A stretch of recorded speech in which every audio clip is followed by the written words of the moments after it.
देव जी के वचन हैं। मन एक ओंकार सतनाम करता पुरुष निर्भव निर्वय अकाल मूलत अजूनी सैभम गुरु प्रसाद। जब आदि सच जुगादि सच है भी सच नानक होसी भी सच। पौड़ी एक सोचे सोच न होवई जो सोचई लखवार चुपै चुप न होवई जे लाई रहा निर्तार। भूखिया भूख न उतरी जे बन्ना पुरिया भार सहस सियान पा लख होई त इक न चले लाल। किव सचियारा होइए किव पूरे टूटे पाल हुक्म रजारी चलना नानक लिखिया लाल। भगवान कृपा पूर्वक हमें इनका मर्म समझाएं।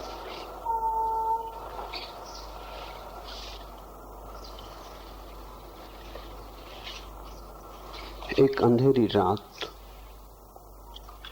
भादों की अमावस, बादलों की गड़गड़ाहट, बीच बीच में बिजली का चमकना, वर्षा के झोंके, गांव पूरा सोया हुआ, बस नानक के गीत की गूंज। रात देर तक वे गाते रहे। नानक की मां डरी। आधी रात से ज्यादा बीत गई, कोई 3 बजने को हुए। नानक के कमरे का दिया जलता है, बीच बीच में गीत की आवाज आती है। नानक के द्वार पर नानक की मां ने दस्तक दी और कहा, बेटे अब सो भी जाओ, रात करीब करीब जाने को हो गई। नानक चुप हुए और तभी रात के अंधेरे में एक पपीहे ने जोर से कहा, प्यू प्यू। नानक ने कहा, सुनो मां, अभी पपीहा भी चुप नहीं हुआ, अपने प्यारे की पुकार कर रहा है, तो मैं कैसे चुप हो जाऊं? इस पपीहे से मेरी होड़ लगी है। जब तक ये गाता रहेगा, पुकारता रहेगा, मैं भी पुकारता रहूंगा। और इसका प्यारा तो बहुत पास है, मेरा प्यारा बहुत दूर है। जन्मों जन्मों गाता रहूं तो ही उस तक पहुंच सकूंगा। रात और दिन का हिसाब नहीं रखा जा सकता है। नानक ने फिर गाना शुरू कर दिया। नानक ने परमात्मा को गा गा कर पाया। गीतों से पटा है मार्ग नानक का, इसलिए नानक की खोज बड़ी भिन्न है। पहली बात समझ लेनी जरूरी है कि नानक ने योग नहीं किया, तप नहीं किया, ध्यान नहीं किया। नानक ने सिर्फ गाया और गाकर ही पा लिया। लेकिन गाया उन्होंने इतने पूरे प्राण से कि गीत ही ध्यान हो गया, गीत ही योग बन गया, गीत ही तप हो गया। जब भी कोई समग्र प्राण से किसी भी कृत्य को करता है, वही कृत्य मार्ग बन जाता है। तुम ध्यान भी करो अधूरा अधूरा तो भी न पहुंच पाओगे। तुम पूरा पूरा पूरे हृदय से, तुम्हारी सारी समग्रता से एक गीत भी गा दो, एक नृत्य भी कर लो, तो भी तुम पहुंच जाओगे। क्या तुम करते हो ये सवाल नहीं, पूरी समग्रता से करते हो या अधूरे अधूरे, यही सवाल है। परमात्मा के रास्ते पर नानक के लिए गीत और फूल ही बिछे। इसलिए उन्होंने जो भी कहा है गाकर कहा है। बहुत मधुर है उनका मार्ग, रससिक्त। कल हम कबीर की बात कर रहे थे। सुरत कलारी भई मतवारी, मधवा पी गई बिन तौले। नानक वही है जो मधुआ को बिना तौले पी गए। फिर जीवन भर गाते रहे। ये गीत साधारण गायक के नहीं, ये गीत उसके हैं जिसने जाना है।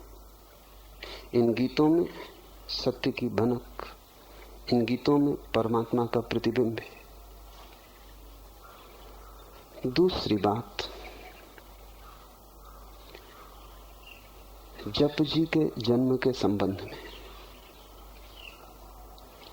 जिस भादों की रात की मैंने बात कही, तब नानक की उम्र रही होगी कोई 16-17। जप जी का जन्म हुआ तब उनकी उम्र थी 36 वर्ष 6 माह 15 दिन।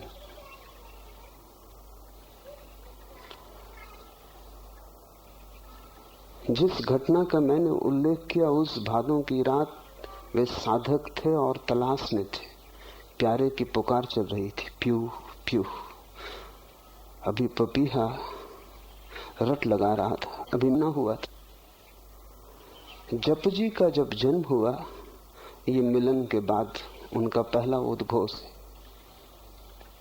पपीहा ने पा लिया अपने प्यारे को, प्यू प्यू की रटन पूरी हुई, मिलन हो गया। उस मिलन से जो पहला उद्घोष हुआ है वो जप जी है। इसलिए नानक की वाणी में जो मूल्य जप जी का है वो किसी और बात का नहीं। जप जी ताजे से ताजे खबर है उस लोक की।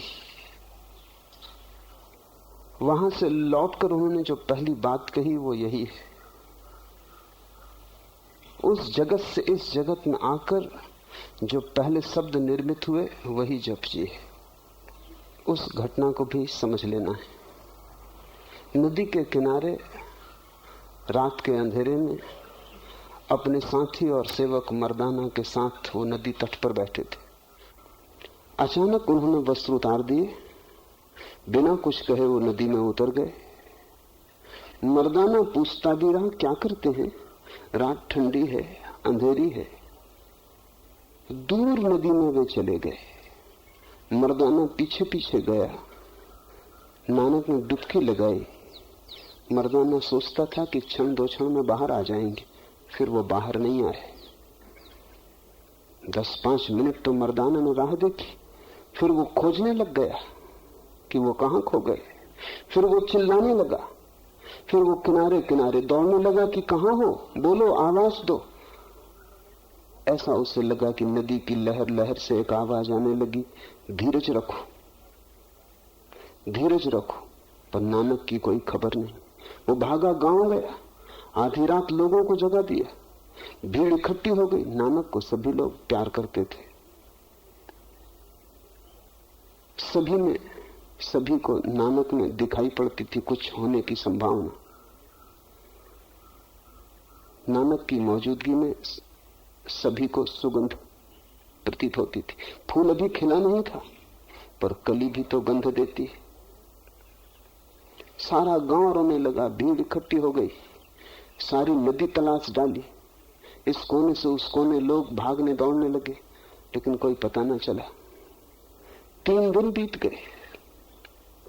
लोगों ने मान ही लिया कि नानक को कोई जानवर खा गया, डूब गए, बह गए, किसी खाई खंड में उलझ गए। मान ही लिया कि मर गए। रोना पीटना हो गया। घर के लोगों ने भी समझ लिया कि अब लौटने का कोई उपाय न रहा। और 30 दिन रात अचानक नानक नदी से प्रकट हो गए।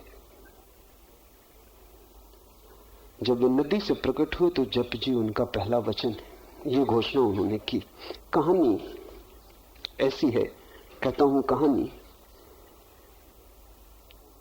कहानी का मतलब होता है जो सच भी है और सच नहीं भी। सच इसलिए है कि वो खबर देती है सच्चाई की, और सच इसलिए नहीं है कि वो कहानी है और प्रतीकों में खबर देती है। और जितनी गहरी बात कहनी हो उतनी ही प्रतीकों की खोज करनी पड़ती है। नानक जब 3 दिन के लिए खो गए नदी में, तो कहानी है कि वे प्रकट हुए परमात्मा के द्वार में।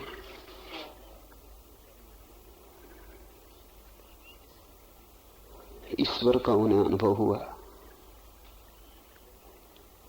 जाना आंखों के सामने प्यारे को जिसके लिए पुकारते थे, जिसके लिए गीत गाते थे, जो उनके हृदय की धड़कन धड़कन में प्यास बना था, उसे सामने पाया, तृप्त हुए। और परमात्मा ने उन्हें कहा अब तू जा, और जो मैंने तुझे दिया है वो लोगों को बांट। जप जी उनका पहली भेंट परमात्मा से लौटकर। ये कहानी है, इसके प्रतीकों को समझ लें। एक कि जब तक तुम न खो जाओ, जब तक तुम न मर जाओ, तब तक परमात्मा से कोई साक्षात्कार न होगा। नदी में खो कि पहाड़ में, इससे कोई फर्क नहीं पड़ता, लेकिन तुम नहीं बचने चाहिए। तुम्हारा खो जाना ही उसका होना है। तुम जब तक हो तभी तक वो न हो पाएगा। तुम ही अड़चन हो, तुम ही दीवार हो। तो ये जो नदी में खो जाने की कहानी है, तुम्हें भी खो जाना पड़ेगा, तुम्हें भी डूब जाना पड़ेगा। 3 दिन लगते हैं, इसलिए तो हम जब आदमी मर जाता है तो तीसरा मनाते हैं। तीसरा हम इसलिए मनाते हैं कि मरने की घटना पूरी होने में 3 दिन लग जाते हैं। उतना समय जरूरी है। अहंकार मरता है एकदम से नहीं, कम से कम समय 3 दिन लेता है। इसलिए कहानी में 3 दिन है कि नानक 3 दिन नदी में खोए रहे। अहंकार पूरा गल गया, मर गया। और पास पड़ोस, मित्रों, परिजनों, परिवार के लोगों को तो अहंकार ही दिखाई पड़ता है, तुम्हारी आत्मा तो दिखाई पड़ती नहीं। इसलिए उन्होंने तो समझा कि नानक मर गए। जब भी कोई सन्यासी होता है, घर के लोग समझ लेते हैं मर गया। जब भी कोई उसकी खोज में जाता है, घर के लोग मान लेते हैं खत्म हुआ, क्योंकि अब ये वही तो न रहा। टूट गई पुरानी श्रृंखला, अतीत मिटा, अब नया हुआ। बीच में 3 दिन की खाई है, इसलिए 3 दिन का प्रतीक है। 3 दिन बाद नानक लौट आए। जो भी खोता है वो लौट आता है, लेकिन नया होकर लौटता है। जो भी जाता है उस मार्ग पर वापस आता है, लेकिन जा रहा था तब प्यासा था, आता है तब दानी होकर आता है। जाता था तब भिखारी था, आता है तब सम्राट होकर आता है। जो भी परमात्मा में लीन होता है, जाते समय भिक्षा पात्र होता है, लौटते समय अपरंपार संपदा होती बांटने को। जप जी पहली भेंट है। परमात्मा के सामने प्रकट होना, प्यारे को पा लेना,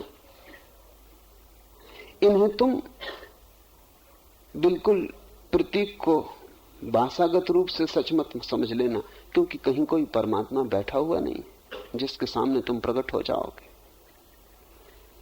लेकिन कहना हो बात तो और कुछ कहने का उपाय भी नहीं। जब तुम मिटते हो तो जो भी आंख के सामने होता है वही परमात्मा है। परमात्मा कोई व्यक्ति नहीं है, परमात्मा निराकार शक्ति है। तुम उसके सामने कैसे हो सकोगे?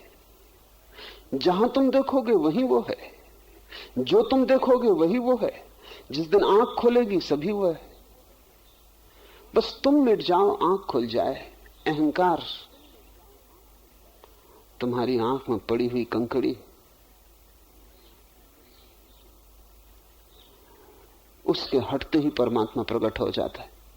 परमात्मा प्रकट ही था, तुम मौजूद न थे। नानक मिटे, परमात्मा प्रकट हो गया। जैसे ही परमात्मा प्रकट हो जाता, तुम भी परमात्मा हो गए, क्योंकि उसके अतिरिक्त और कुछ भी नहीं। नानक लौटे, परमात्मा होकर लौटे। फिर उन्होंने जो भी कहा है, एक एक शब्द बहुमूल्य है। फिर उस एक एक शब्द को हम कोई भी कीमत दें तो भी कीमत छोटी पड़ेगी। फिर एक एक शब्द वेद वचन है। अब हम जप जी को समझने की कोशिश करें। एक ओंकार सतनाम, कर्ता पुरख निर्भय निर्वैर, अकाल मूर्ति अजूनी सैभम गुरु प्रसादी। वह एक है, ओंकार स्वरूप है, सतनाम है, कर्ता पुरुष है, भय से रहित है, वैर से रहित है, कालातीत मूर्ति है, अयोनी है, स्वयंभू है, गुरु की कृपा से प्राप्त होता है।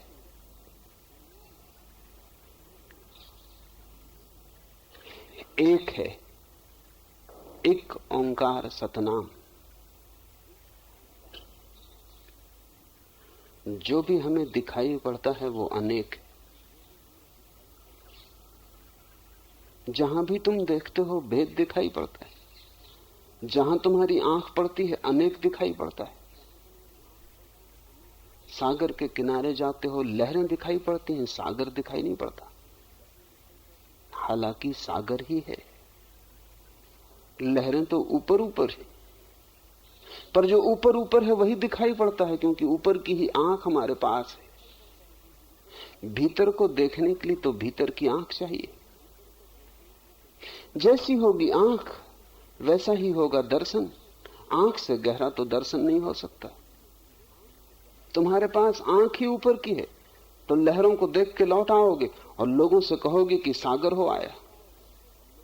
सागर में जाने का ये ढंग नहीं। किनारे से तो दिखाई पड़ेंगी लहरें, सागर में हो तो डूबना ही पड़े।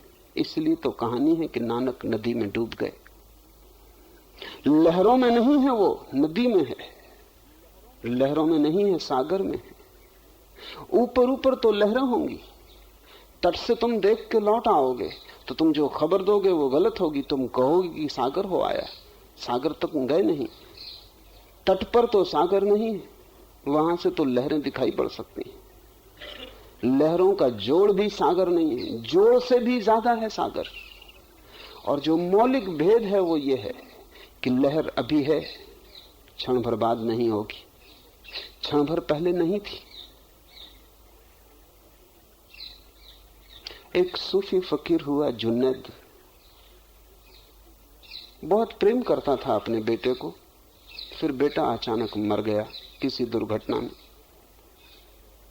तो दफना आया। पत्नी थोड़ी हैरान हुई। पत्नी सोचती थी कि बेटा मरेगा तो जुन्नैद पागल हो जाए, इतना प्रेम करता था बेटे को। लेकिन जैसे जुन्नैद को कुछ हुआ ही नहीं, जैसे बेटा मरा ही नहीं, जैसे कोई बात ही नहीं, जुन्नैद वैसा ही रहा। आखिर सांझ होते होते जब लोग विदा हो गए सहानुभूति प्रकट करके, तो पत्नी ने पूछा कि कुछ दुख नहीं हुआ तुम्हें? मैं तो सोचती थी तुम टूट जाओगे, इस बेटे से तुम्हें इतना प्रेम था। जुन्नैद ने कहा कि एक क्षण को धक्का लगा था, फिर मुझे याद आया जब ये बेटा नहीं था तब भी मैं था और खुश था। जब ये बेटा नहीं था तब भी मैं था और खुश था। अब ये बेटा नहीं है तो दुख होने का क्या कारण? फिर वैसे हो गया जैसे पहले था। बेटा बीच में आया और गया, न पहले दुखी था तो अब दुखी होने का क्या कारण? बिना बेटे के मजे में था, अब फिर बिना बेटे के हूं, फर्क क्या है? बीच का एक सपना टूट गया। जो बनता है और मिट जाता है वो सपना है, जो आता है और चला जाता है वो सपना है। लहरें सपना है, सागर सच है। अनेक लहरें हैं, एक सागर है।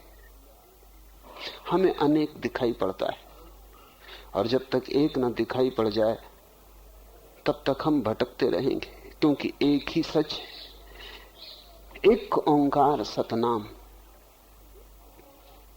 और नानक कहते हैं कि उस एक का जो नाम है वही ओंकार है।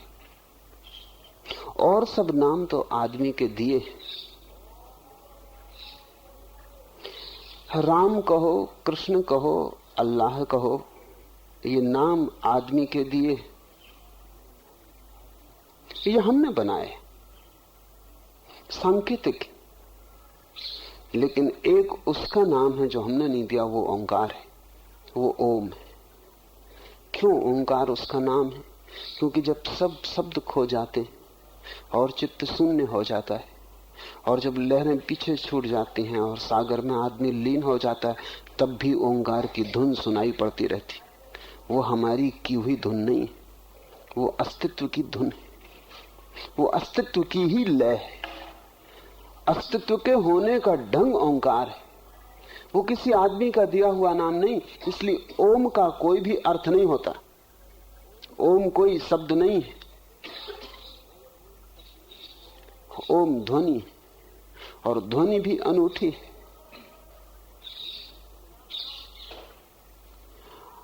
कोई उसका स्रोत नहीं, कोई उसे पैदा नहीं करता है। अस्तित्व के होने में ही छिपी है, अस्तित्व के होने की ध्वनि। जैसे कि जल प्रपात है, तुम उसके पास बैठो तो प्रपात की एक ध्वनि, लेकिन वो ध्वनि पानी और चट्टान की टक्कर से पैदा होती। नदी के पास बैठो, कल कल का नाद होता है, लेकिन वो कल कल का नाद नदी और तट की टक्कर से होता है। हवा का झोंका निकलता है, वृक्ष से सरसराहट होती, लेकिन वो सरसराहट हवा और वृक्ष की टक्कर से होती। हम बोलते, संगीतज्ञ गीत गाता है, वीणा का कोई तार छेड़ता है, लेकिन सभी चीज संघर्ष से पैदा होती। संघर्ष के लिए दो जरूरी, तार चाहिए वीणा का, हाथ चाहिए छेड़ने वाला। जितनी ध्वनियां द्वैत से पैदा होती हैं वो उसके नाम नहीं है। उसका नाम तो वही है जब सब द्वैत खो जाता है फिर भी एक ध्वनि गूंजती रहती। इस संबंध में कुछ बातें समझ लेनी जरूरी हैं। विज्ञान कहता है कि सारे अस्तित्व को अगर हम तोड़ते चले जाएं और गहराई में विश्लेषण करें तो अंत में हमें विद्युत ऊर्जा, इलेक्ट्रिसिटी मिलती है। इसलिए जो आखिरी खोज है विज्ञान की वो इलेक्ट्रॉन है, विद्युत कण। सारा अस्तित्व विद्युत से बना है।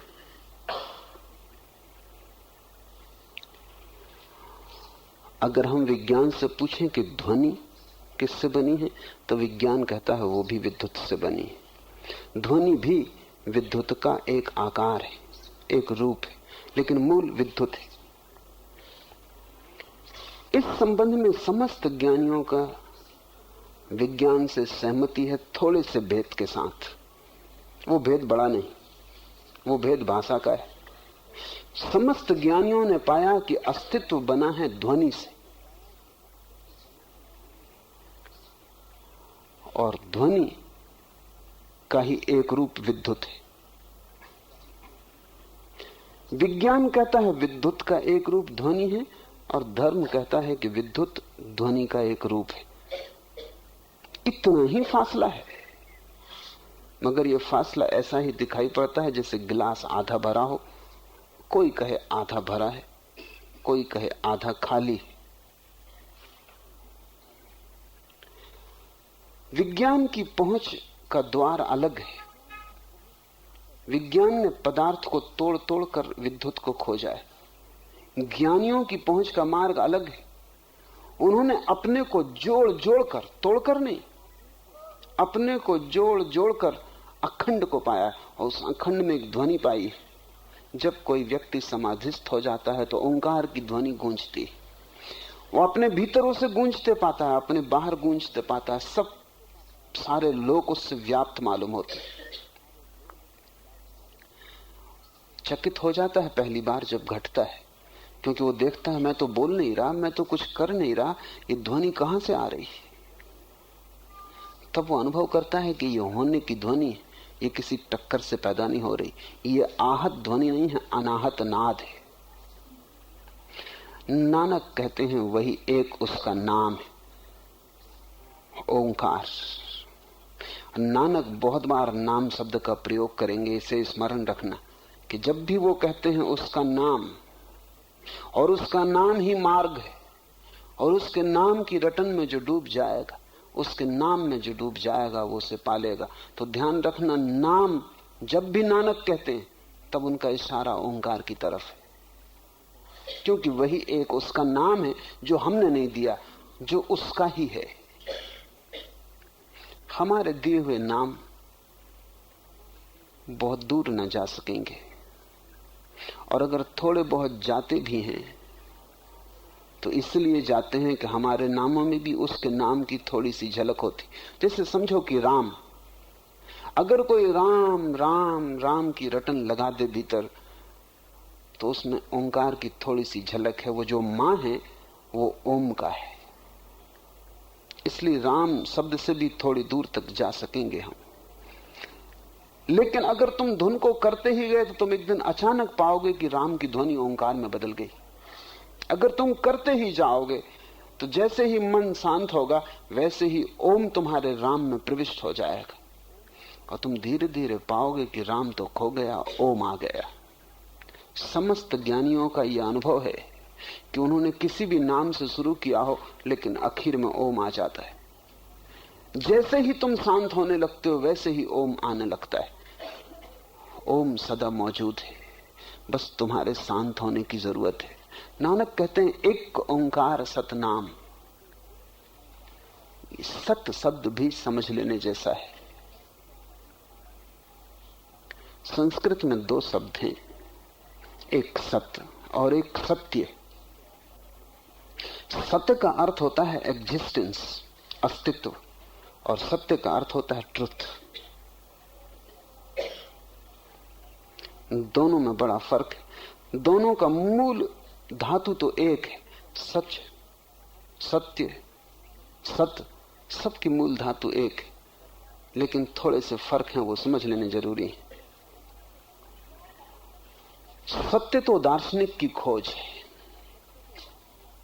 वो खोजता है कि सत्य क्या है, व्हाट इज ट्रुथ। जैसे दो दो मिलके चार होते हैं, ये सत्य है कि दो दो मिलके पांच नहीं होते, दो दो मिलके तीन नहीं होते, दो दो मिलके चार होते। ये गणित का सूत्र सत्य है, लेकिन सत्य नहीं है, क्योंकि ये मनुष्य का ही हिसाब है। This is true but not existential. दो दो मिलके चार होते हैं, ये मनुष्य की ही ईजाद है। ये सत्य तो है, सच नहीं है, सत्य नहीं है। तुम सपना देखते हो रात, सपना सत्य तो है, सत्य नहीं है। सपना है तो, नहीं तो देखोगे कैसे। होना तो है, लेकिन तुम ये नहीं कह सकते कि सत्य है, क्योंकि सुबह तुम पाते हो कि ना होने के बराबर है। लेकिन हुआ जरूर, सपना घटा।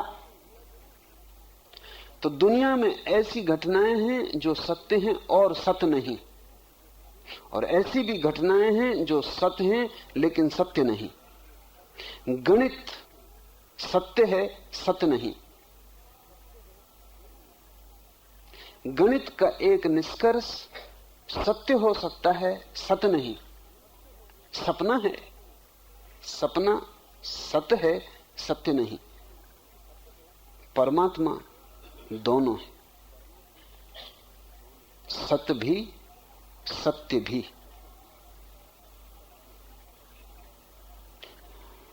और इसलिए ना तो उसे गणित से पाया जा सकता, विज्ञान से उसे नहीं पाया जा सकता, क्योंकि विज्ञान खोजता है सत्य को, और न उसे काव्य, कला, आर्ट से पाया जा सकता, क्योंकि कला खोजती है सत्य को। परमात्मा दोनों है, सत्य धन सत्य। इसलिए न तो कला उसे पूरा खोज सकती है और न विज्ञान, दोनों अधूरे हैं। और इसलिए धर्म की खोज दोनों से पृथक है। धर्म उसकी तलाश है जो दोनों है, एक साथ है, जो इतना सत्य है जितना कि गणित का कोई भी फार्मूला, और जो इतना सत्य है जितनी काव्य की कोई भी धारणा। वो दोनों हैं और दोनों नहीं है। अगर तुम आधे से देखोगे तो चूक जाओगे, अगर तुम दोनों को मिलाकर देखोगे तो ही उसे पा सकोगे। तो जब नानक कहते हैं एक ओंकार सतनाम, तो इस सत्य में दोनों है, सत्य और सत्य। उस परम अस्तित्व का नाम जो गणित की तरह सच है, और जो काव्य की तरह भी सत्य है, जो स्वप्न की तरह मधुर और गणित की तरह ठीक ठीक सही है, जो हृदय की भावना की तरह भी है और मस्तिष्क की प्रतीति की भांति भी है। जहां मस्तिष्क और हृदय मिलते हैं वहीं धर्म शुरू होता है। अगर मस्तिष्क अकेला रहे, हृदय को दबा दे, तो विज्ञान पैदा होता है। अगर हृदय अकेला रहे, मस्तिष्क को हटा दे, तो कल्पना का जगत, काव्य, संगीत, चित्र, कला पैदा होती। और अगर मस्तिष्क और हृदय दोनों मिल जाएं, दोनों का संयोग हो जाए, तो हम ओंकार में प्रवेश करते हैं। धार्मिक व्यक्ति वैज्ञानिक से बड़ा वैज्ञानिक, कलाकार से बड़ा कलाकार है, क्योंकि उसकी खोज संयुक्त है। विज्ञान और कला द्वंद्व, धर्म समन्वय है, सिंथेसिस है। नानक कहते हैं एक ओंकार सतनाम, वह एक ओंकार स्वरूप, वह सतनाम कर्ता पुरुष।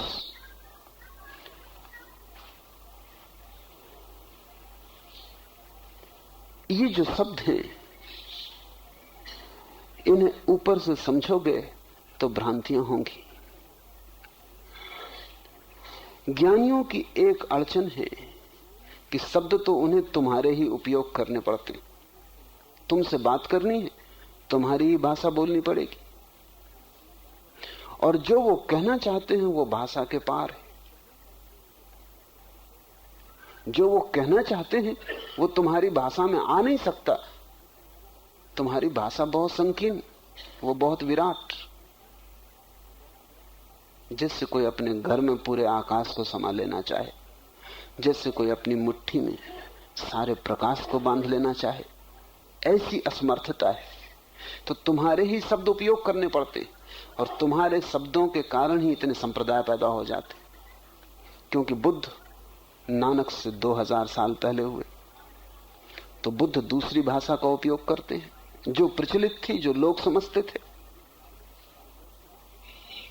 कृष्ण और 2000 साल पहले बुद्ध से हुए, वो और दूसरी भाषा का उपयोग करते हैं जो लोग समझते थे।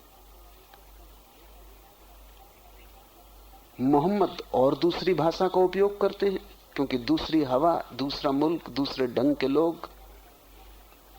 महावीर अलग, जीसस अलग। भाषाओं के भेद हैं। भाषा तुम्हारी वजह से अलग है, अन्यथा ज्ञानियों में कोई भी भेद नहीं। नानक जो भाषा का उपयोग कर रहे हैं वो नानक के समय समझी जा सकती थी।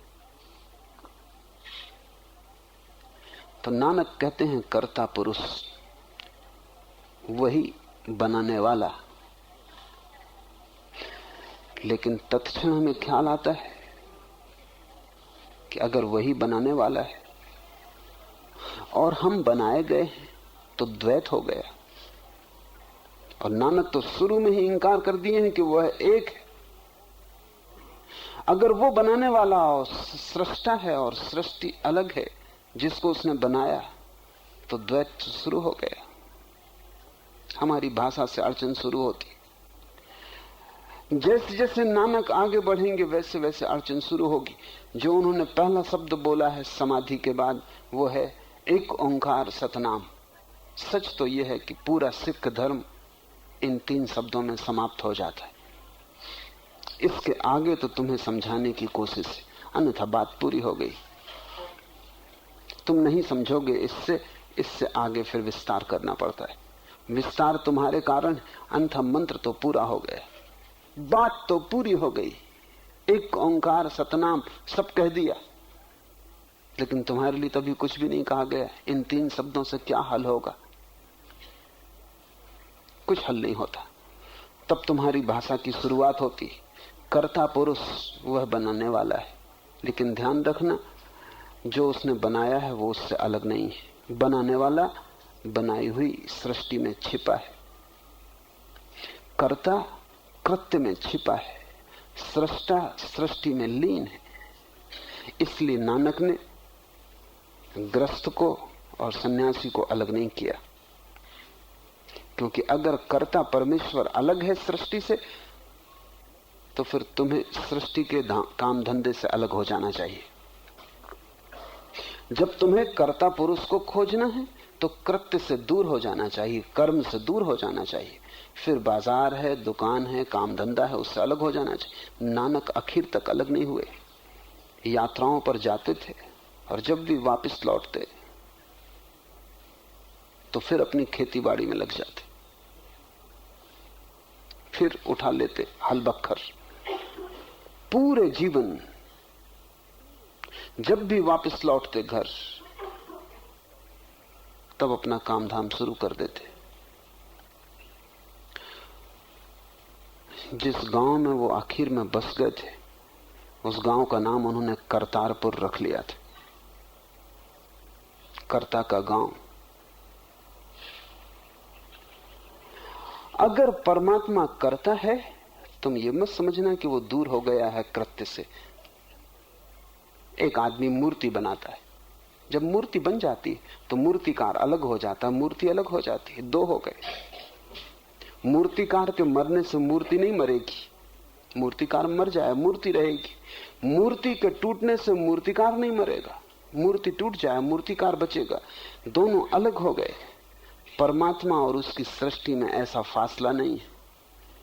फिर परमात्मा उसकी सृष्टि में कैसा संबंध है? वो ऐसा है जैसे नर्तक का। एक आदमी नाच रहा है तो नृत्य है, लेकिन क्या तुम नृत्य को, नृत्यकार को अलग कर सकोगे? नृत्यकार घर चला जाए, नृत्य तुम्हारे पास छोड़ जा सकेगा? नृत्यकार मरेगा, नृत्य मर जाएगा। नृत्य रुकेगा, फिर वो आदमी नर्तक ना रहा। दोनों संयुक्त हैं। इसलिए हिंदुओं ने बड़े प्राचीन समय से परमात्मा को नर्तक की दृष्टि से देखा, नटराज। क्योंकि नटराज के प्रतीक में नर्तक और नृत्य अलग नहीं होते। कवि भी कविता बनाए तो कविता से अलग हो जाता है, मूर्तिकार मूर्ति बनाए मूर्ति से अलग हो जाता है। मां बेटे को जन्म दे, जन्म देते ही अलग हो जाती। पिता बेटे से अलग है, लेकिन परमात्मा सृष्टि से अलग नहीं, सृष्टि में समाया हुआ है। अगर ठीक ठीक तुम्हारी भाषा का उपयोग न किया जाए तो कहना होगा the creator is the creation. वो जो सृष्टा है सृष्टि है। और भी अगर ठीक कहना हो तो the creator is nothing but the creativity. सृष्टा सृजन की प्रक्रिया है, वो स्वयं सृजन है। इसलिए नानक कहते हैं कुछ छोड़ के कहीं भागना नहीं, जहां तुम हो वहीं वो छिपा है। इसलिए नानक ने एक अनूठे धर्म को जन्म दिया जिसमें गृहस्थ और सन्यासी एक है, और वही आदमी अपने को सिख कहने का हकदार है जो गृहस्थ होते हुए सन्यासी हो, सन्यासी होते हुए गृहस्थ हो। सिर के बाल बढ़ा लेने से, पगड़ी बांध लेने से कोई सिख नहीं होता। सिख होना बड़ा कठिन है, गृहस्थ होना आसान है, सन्यासी होना आसान है। छोड़ दो, भाग जाओ जंगल। सिख होना कठिन, क्योंकि सिख का अर्थ है सन्यासी गृहस्थ एक साथ रहना, घर में और ऐसे रहना जैसे नहीं हो, रहना घर में और ऐसे रहना जैसे हिमालय पर हो, करना दुकान लेकिन याद परमात्मा की रखना, गिनना रुपए नाम उसका लेना। नानक को जो पहली झलक मिली परमात्मा की, जिसको सतोरी कहें, इस नदी में 3 दिन डूबकर तो जो घटना घटी वो समाधि की है। उसके बाद तो वे परम पुरुष हो गए। पर उसके पहले अनेक छोटी छोटी झलकें मिली। जो पहली झलक नानक को मिली वो मिली एक दुकान पर, जहां वो तराजू से गेहूं और अनाज तौल रहे थे। अनाज तौल के किसी को दे रहे थे। तराजू में भरते और डालते कहते 1, 2, 3, 10, 11, 12, फिर पहुंचे वो 13। तो पंजाबी में 13 का जो रूप है वो 13। उन्हें याद आ गई परमात्मा की। 13 दाइन, दाऊ, धुन बन गई। फिर वो तौलते गए, लेकिन संख्या 13 से आगे ना बढ़ी। भरते तराजू में डालते हो कहते 13, भरते तराजू में डालते हो कहते 13, क्योंकि आखिरी पड़ाव आ गया। 13 के आगे कोई संख्या है, मंजिल आ गई। 13 पर सब समाप्त हो गया।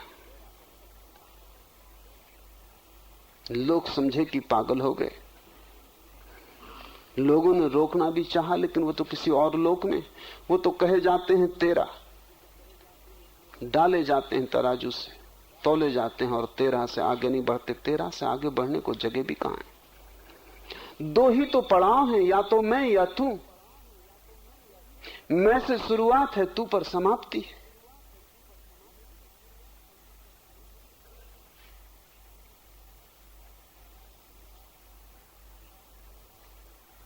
नानक संसार के विरोध में नहीं, नानक संसार के प्रेम में, क्योंकि वो कहते हैं कि संसार और उसका बनाने वाला 2 नहीं। तुम इसे भी प्रेम करो, तुम इसी में से उसको प्रेम करो, तुम इसी में से उसको खोजो। तो नानक जब युवा हुए और घर के लोगों ने कहा शादी कर लो, तो उन्होंने नहीं ना कहा। सोचते तो रहे होंगे घर के लोग कि ये नहीं कहेगा, क्योंकि बचपन से ही इसके ढंग के नहीं थे। नानक के बाप तो परेशान ही रहे। उनको कभी समझ में ना आया कि क्या मामला है।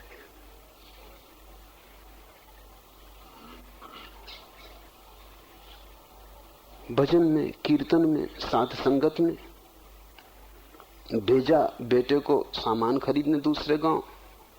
20 रुपए दिए थे, सामान तो खरीदा, लेकिन रास्ते में साधु मिल गए, वो भूखे थे।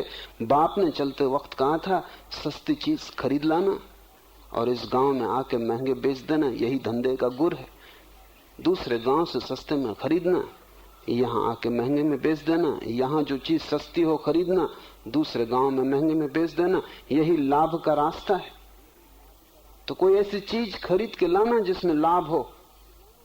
नानक लौटते थे, खरीद कर मिल गई साधुओं की एक जमात। वो 5 दिन से भूखे थे। नानक ने पूछा कि भूखे बैठे हो, उठो कुछ करो, जाते क्यों नहीं गांव में? उन्होंने कहा यही हमारा व्रत है कि जब उसकी मर्जी होगी वो देगा।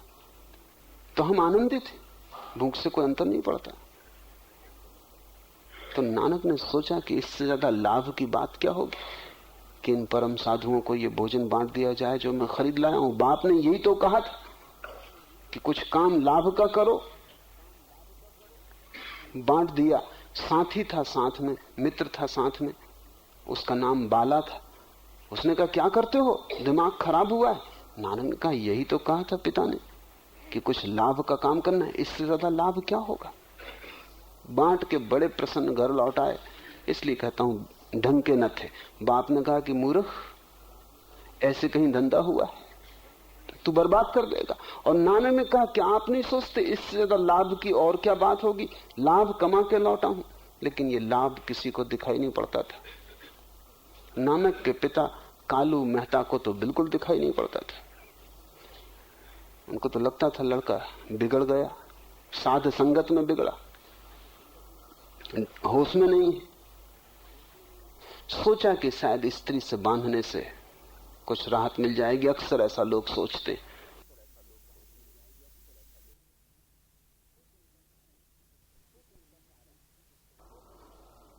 सोचने का कारण क्योंकि सन्यासी स्त्री को छोड़ के भागते। तो अगर किसी को ग्रस्त बनाना हो तो स्त्री से बांधो। पर नानक पे ये तरकीब काम ना आई, क्योंकि ये आदमी किसी चीज के विरोध में न था। बाप ने कहा शादी कर लो, नानक ने कहा अच्छा। शादी हो गई लेकिन इसके ढंग में कोई फर्क ना पड़ा, बच्चे हो गए लेकिन इसके ढंग में कोई फर्क ना पड़ा। इस आदमी को बिगाड़ने का उपाय ही न था, क्योंकि संसार और परमात्मा में इससे कोई भेद ना था। तुम बिगाड़ोगे कैसे? जो आदमी धन छोड़ के सन्यासी हो गया, बिगाड़ सकते हो, धन दे दो। जो आदमी स्त्री छोड़ के सन्यासी हो गया, एक सुंदर स्त्री को उसके पास पहुंचा दो, बिगाड़ सकते हो। लेकिन जो कुछ छोड़ के ही नहीं गया, उसको तुम कैसे बिगाड़ोगे? उसके पतन का कोई रास्ता नहीं।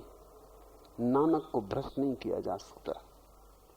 इसलिए मैं भी पक्ष में हूं कि सन्यासी तो नानक के ही होने चाहिए, क्योंकि सन्यासी वही परम जिसको भ्रष्ट न किया जा सके।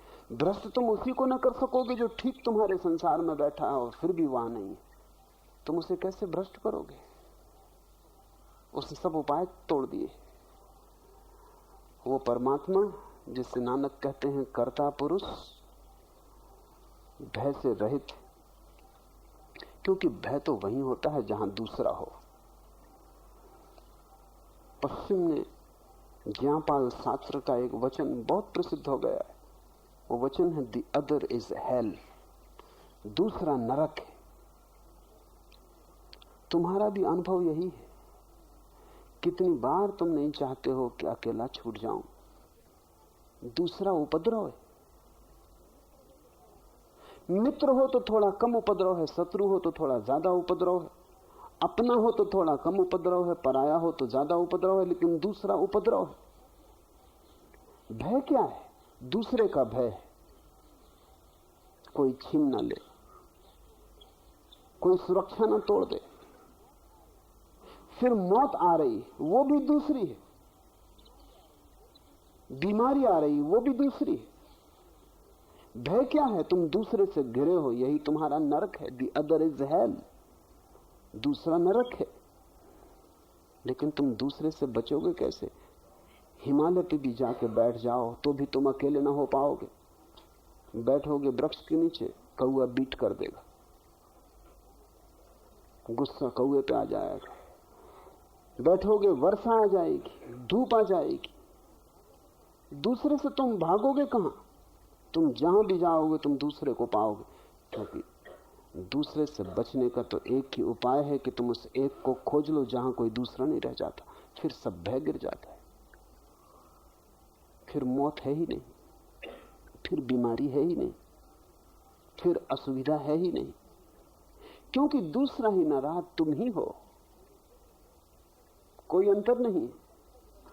भय तब तक रहेगा जब तक तुम्हें दूसरे दिखाई पड़ते। एक ओंकार सतनाम जिसके मन में ये छा गया, उसे कैसा भय?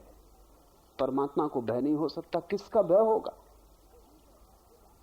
वही है अकेला, उससे अन्यथा कोई भी नहीं।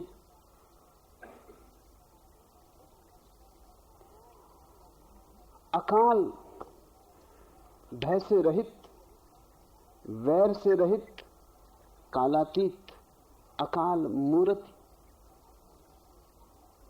कालातीत मूर्ति है, समय के पार है, बियॉन्ड टाइम। इसे थोड़ा समझ लो। समय का अर्थ ही होता है परिवर्तन। अगर कोई चीज परिवर्तित ना हो तो तुम्हें समय का पता ही ना चलेगा।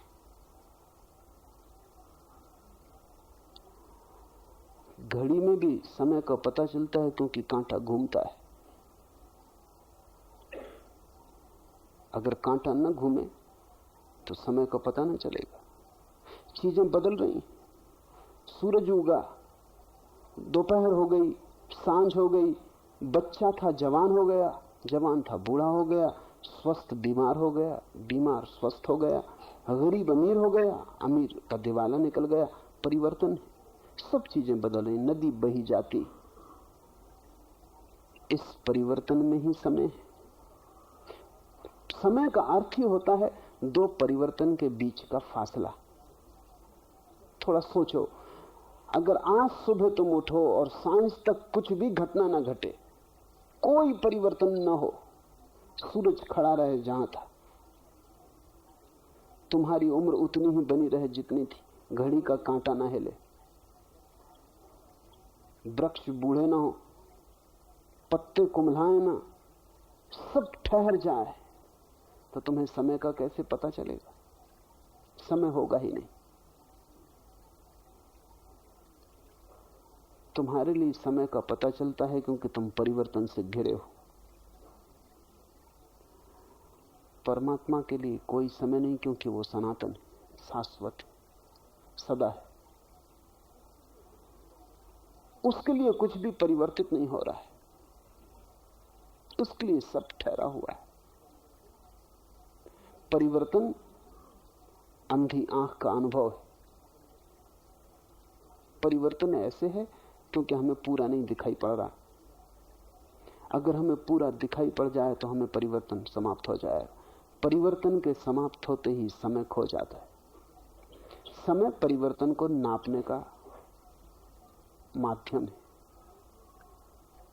परमात्मा के लिए सब वैसा का वैसा है, कुछ बदलता नहीं, सब ठहरा हुआ है। कालातीत, अकाल मूर्ति, अयोनि, स्वयंभू। वो किसी योनि से पैदा नहीं होता। परमात्मा का ना कोई पिता है ना कोई मां। और जो भी योनि से पैदा होता है वो परिवर्तन की दुनिया में प्रवेश कर जाता है। तुम्हें भी अपने भीतर उसी को खोजना है जो अयोनिज है। ये शरीर तो पैदा हुआ है, मरेगा। ये शरीर तो दो शरीरों के जोड़ से बना है, बिखरेगा। जब वे दो शरीर ही बिखर गए तो ये शरीर कैसे बचेगा जो उनसे मिलकर बना है?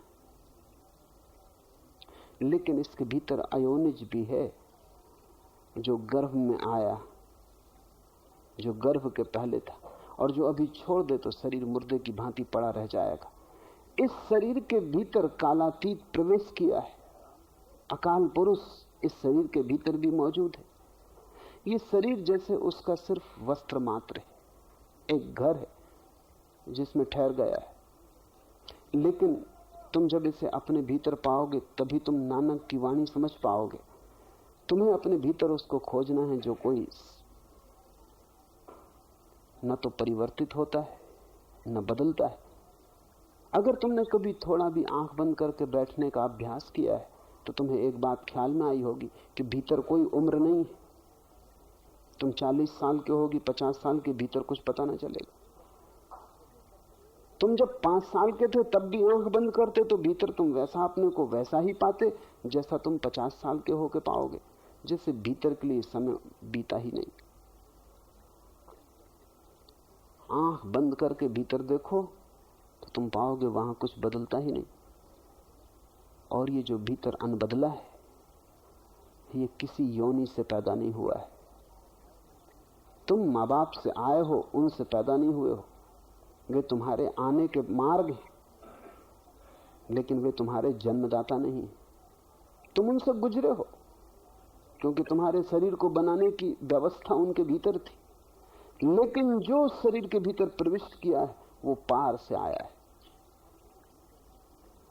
अपने भीतर जिस दिन तुम अयोनिज को पाओगे उसी दिन तुम समझोगे कि परमात्मा की कोई योनि नहीं, हो भी नहीं सकती, क्योंकि परमात्मा का अर्थ है समष्टि। परमात्मा का अर्थ है दी टोटलिटी। ये पूरा का पूरा किससे पैदा होगा? पूरे के पार कुछ बचता ही नहीं जो इसका मां और पिता बन सके। इसलिए अयोनि है, स्वयंभू है, अपने आप है। स्वयंभू का अर्थ है अपने आप है। कोई सहारा नहीं, किसी कारण से नहीं, कोई आधार नहीं, अपना ही आधार है। तुम भी जिस दिन अपने भीतर इस बात की थोड़ी सी झलक पाओगे उसी दिन मुक्त होगे चिंता से। तुम्हारी चिंता क्या है? चिंता यही है कि हर चीज का आधार है और हर चीज का आधार छीना जा सकता है। छीनने से चिंता है, छीनने के ख्याल से चिंता। आज धन है, कल ना होगा, फिर तुम क्या करोगे? धन के कारण अमीर हो, अपने कारण अमीर नहीं हो। सन्यासी अपने कारण अमीर है, उससे तुम छीन नहीं सकते। बुद्ध से तुम क्या छीनोगे? नानक से तुम क्या छीनोगे? कुछ भी छीन के तुम नानक को कम न कर पाओगे।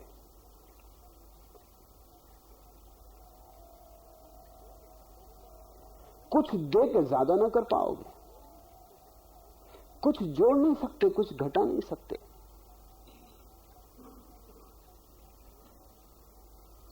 नानक जो भी हैं उस परम सहारे के साथ है, तुम्हारा कोई सहारा नहीं। और वो परम सहारा अलग नहीं। परमात्मा निराधार है, तुम भी निराधार हो। और जिस दिन तुम निराधार होने को राजी हो जाओगे उसी दिन परमात्मा और तुम्हारा मिलन हो जाएगा। ये जो परमात्मा की व्याख्या है, ये व्याख्या दार्शनिक की व्याख्या नहीं है। ये व्याख्या साधक के लिए, ताकि तुम समझ जाओ कि परमात्मा के ये लक्षण, और अगर तुम्हें परमात्मा को पाना है तो इन्हीं लक्षणों को तुम्हें अपनी साधना बना लेना। छोटे रूप में तुम्हें परमात्मा होने की कोशिश में लग जाना है। जैसे जैसे तुम उसके समान होने लगोगे वैसे वैसे तालमेल बैठने लगेगा, दोनों के बीच धुन बजने लगेगी। अयोनी स्वयंभू है, वह गुरु कृपा से प्राप्त होता है। क्यों कहते हैं गुरु कृपा से? क्या मनुष्य का अपना श्रम काफी नहीं? इस संबंध में एक सूक्ष्म बात समझ लेनी जरूरी है, क्योंकि नानक गुरु पर बहुत जोर देंगे। गुरु के बिना तो मिल ही नहीं सकता परमात्मा, वो कहेंगे। क्या कारण? अगर परमात्मा मौजूद है तो सीधा सीधा मैं उससे मिल क्यों नहीं सकता? गुरु के बीच में लेने की जरूरत क्या है? कृष्णमूर्ति कहते हैं गुरु की कोई जरूरत नहीं। बुद्धि को, तर्क को ठीक भी मालूम पड़ता है, क्या जरूरत? जब परमात्मा मौजूद है, मैं भी परमात्मा से पैदा हुआ, गुरु भी परमात्मा से पैदा हुआ, तो गुरु को बीच में क्यों खड़ा करना? क्या आवश्यकता है? मन तो ये चाहता भी है कि गुरु बीच में खड़ा न किया जाए। इसलिए कृष्णमूर्ति के आसपास अहंकारी लोगों की जमात इकट्ठी हो गई। कृष्णमूर्ति बिल्कुल ठीक कहते हैं, गुरु की जरूरत नहीं। अगर तुम अपने अहंकार को खुद ही गिराने में समर्थ हो जाओ, लेकिन अपने अहंकार को गिराना वैसा ही कठिन है जैसे अपने ही जूते के बंद को पकड़ के खुद को उठाना। अपने अहंकार को गिराना वैसे ही मुश्किल है जैसे कुत्ता अपनी ही पूंछ को पकड़ने की कोशिश करे। जितने जोर से छलांग लगाता उतनी जोर से पूंछ भी छलांग लगाती। अपने अहंकार को तुम गिराओगे कैसे? अगर गिरा सकते हो तो कृष्णमूर्ति ठीक कहते हैं, बिल्कुल ठीक कहते हैं, कोई भी जरूरत नहीं है किसी गुरु की। लेकिन वहीं सारी उलझन है। अगर तुम अपने अहंकार को गिराने में समर्थ भी हो जाओ और ये कहो कि मैंने अपना अहंकार गिरा दिया, तो ये नया अहंकार पैदा होगा। ये पुराने से ज्यादा खतरनाक है। गुरु की इसलिए जरूरत है कि ये दूसरा अहंकार पैदा ना हो सके। तुम कहोगे गुरु प्रसाद से, तुम ये अहंकार नहीं तो तुम ये बना लोगे कि मैं कितना विनम्र, मुझ जैसा कोई भी विनम्र नहीं। अब ये मैंने नए रास्ते पकड़े, ये अहंकार ने नई तरकीबें खोजी। कल कहता था मुझसे धनी कोई भी नहीं, अकड़। आज कहता है मुझसे विनम्र कोई भी नहीं, अकड़। वही रस्सी जल गई, अकड़ रह गई।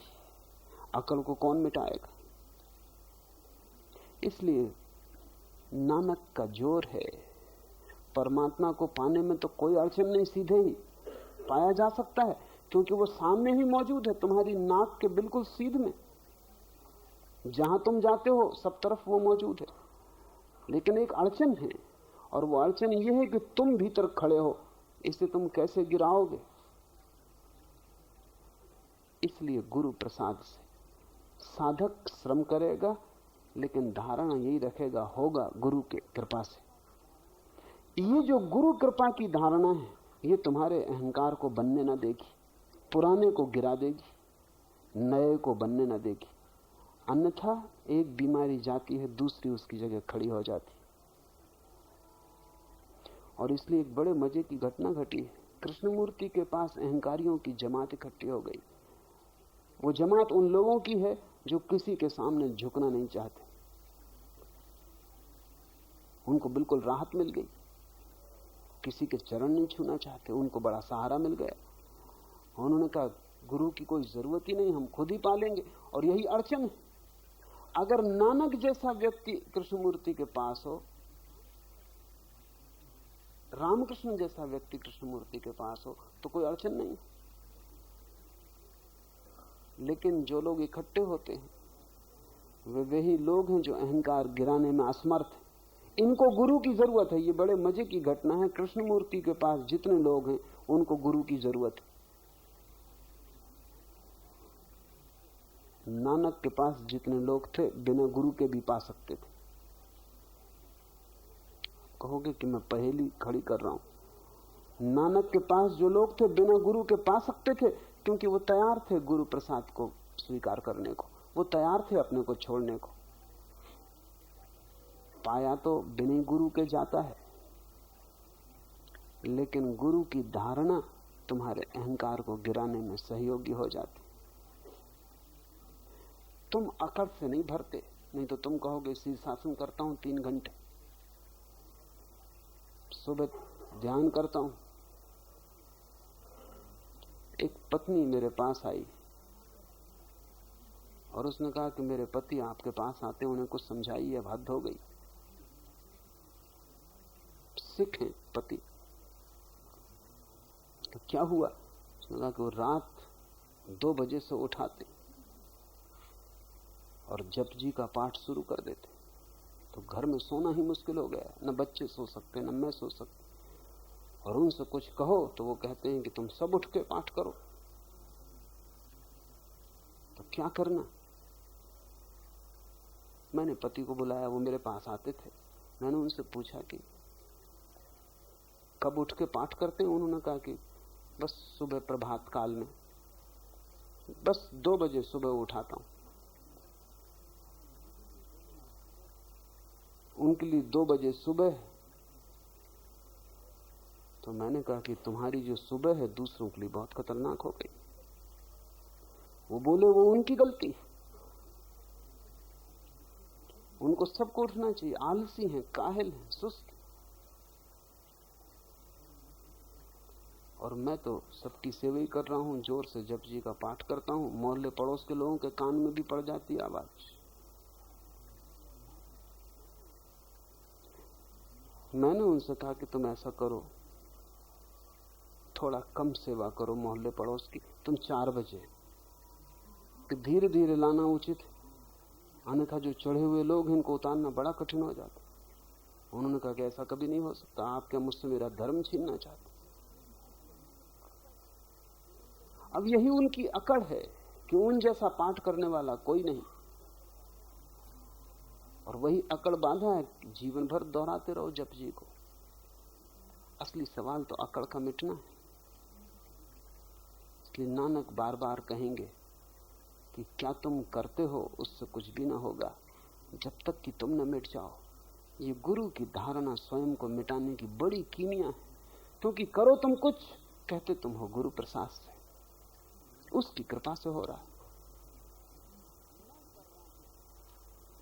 मैं कर रहा हूं, बस अड़चन खड़ी हो जाएगी। अगर तुम अपने मैं को बिना किसी के सहारे के गिरा दो तो गुरु की कोई जरूरत नहीं। लेकिन करोड़ में कभी कोई एक व्यक्ति बिना गुरु के गिरा पाता है, इसलिए वो अपवाद है, उसको हमें गिनती में लेना नहीं चाहिए, उसके कारण नियम नहीं बनाना चाहिए। कभी कभी ऐसा हो जाता है, कोई व्यक्ति बिना गुरु के गिरा देता है, पर उसके लिए बड़ी गहरी समझ चाहिए जो तुम्हारे पास नहीं है। उसके लिए इतनी गहरी समझ चाहिए कि वो अहंकार को आंख के सामने खड़ा करके देख ले और सिर्फ देखने से अहंकार गिर जाए। उसके लिए वैसी आंख चाहिए जैसे शिव के पास, कि कामदेव को देख लिया और कामदेव भस्म हो गए। इतनी अवेयरनेस, इतना होश चाहिए। कोई बुद्ध, कोई कृष्णमूर्ति कभी इतनी त्वरा से देख लेता है कि उसके देखने की उस तीव्रता में ही सब गिर जाता है, फिर दूसरा भाव पैदा नहीं होता, क्योंकि सब राख ही गिर गई। उसे ख्याल ही नहीं होता कि मैंने कुछ किया है, हुआ। लेकिन तुम तो कुछ भी करोगे तो भीतर एक धुन बजती रहती, मैंने किया है। भजन करो तो मैंने किया है, ध्यान करो तो मैंने किया है, पूजा करो तो मैंने की है। तुम्हारा मैं तो हर तरफ से बनता है। उस एक को हम छोड़ दें, क्योंकि उस एक को बीच में लाने की कोई जरूरत भी नहीं, वो पालेगा। लेकिन वो जो करोड़ों लोग हैं, उन करोड़ों लोगों के लिए पाने का एक ही उपाय है कि वो जो भी करें साधना, भाव यही रखें कि गुरु के प्रसाद से, गुरु की कृपा से हो रहा है। भारत में बड़ी पुरानी लोकोक्ति है कि जब सतयुग था तब गुरु की इतनी जरूरत न थी, लेकिन कलयुग में गुरु की बड़ी जरूरत होगी। क्या कारण? हिंदू किस हिसाब से बांटते हैं संसार को? सतयुग वे कहते हैं उस समय को जब लोग बड़े सचेत थे, बड़े सावधान थे, और कलयुग कहते हैं उस युग को जब लोग बड़े सोए हुए हैं, मूर्छित। इसलिए बुद्ध का या महावीर का धर्म उतने काम का नहीं है आज जितना नानक का धर्म। नानक का धर्म नवीनतम धर्म है, हालांकि उसको भी 500 साल हो गए, वो भी काफी पुराना हो गया और नया चाहिए। क्योंकि बुद्ध और महावीर जिनसे बात कर रहे थे वे हमसे ज्यादा सचेत लोग थे, वे हमसे ज्यादा प्रबुद्ध लोग थे, वे हमसे ज्यादा सरल लोग थे। फिर कृष्ण जिनसे बात कर रहे थे वे और भी सरल लोग थे। जैसे हम पीछे जाते हैं वैसे सरलता है। जैसे एक आदमी अपने पीछे जाए तो बचपन में सरल होता है, जवानी में थोड़ा कठिन हो जाता, बुढ़ापे में तो बिल्कुल जटिल हो जाता। बूढ़े आदमी से तो पार पानी मुश्किल है। उसे कुछ भी पता नहीं, लेकिन वो समझता है सब मुझे पता है। जिंदगी की टक्करें खाई हैं, इधर उधर गिरा है, कहता अनुभव बहुत है। ठीकरे इकट्ठे किए हैं, लेकिन वो सोचता है कि बड़े अनुभव से ज्ञान इकट्ठा कर लिया।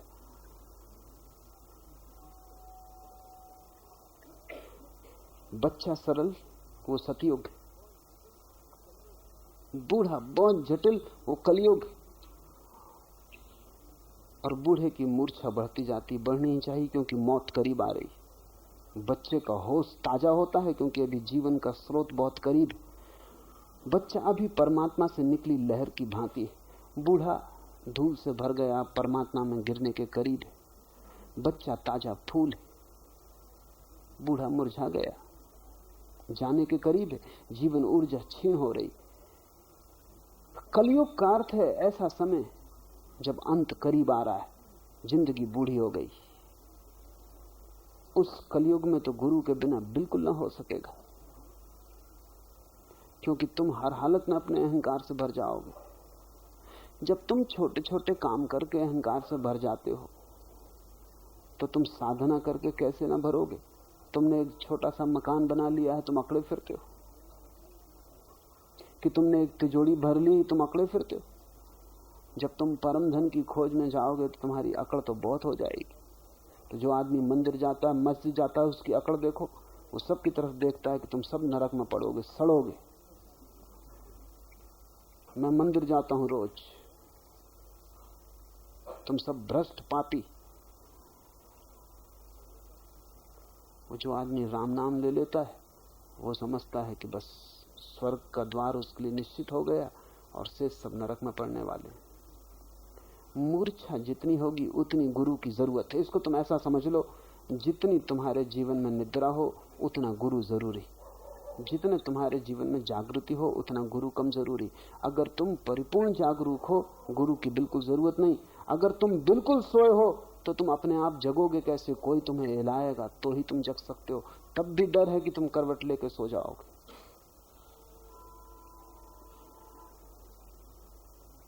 वह गुरु की कृपा से प्राप्त होता है। आदि सच, जुगादि सच, है भी सच, नानक होसी भी सच।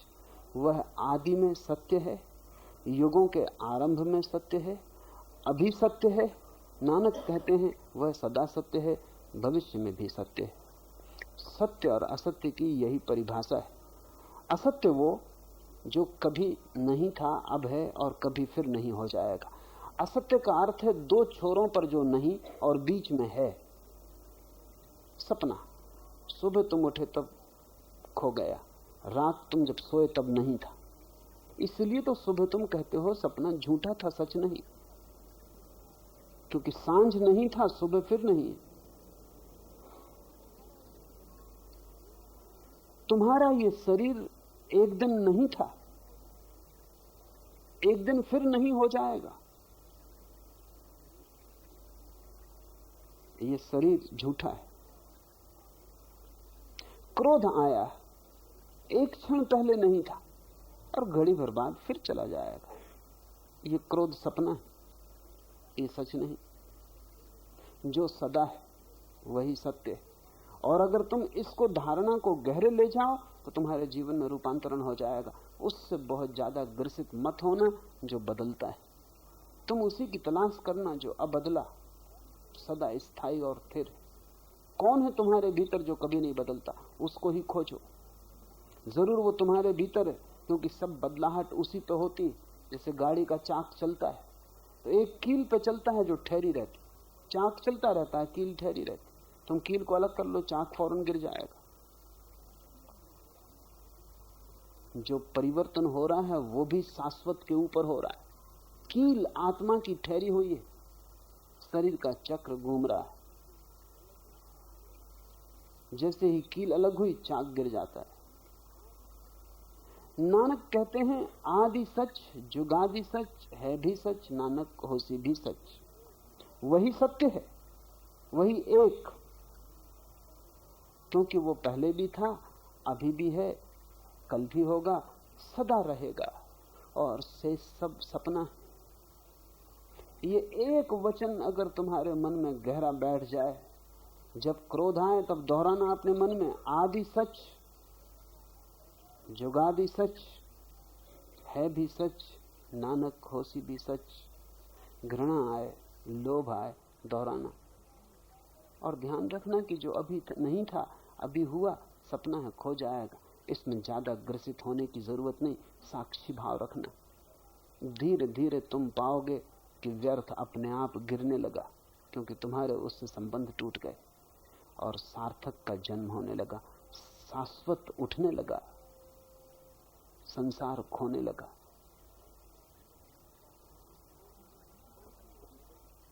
सोची सोची न हो गई, जिस सोची लखबार, चुपे चुपे न हो गई, जो लाई रहा लिवतार।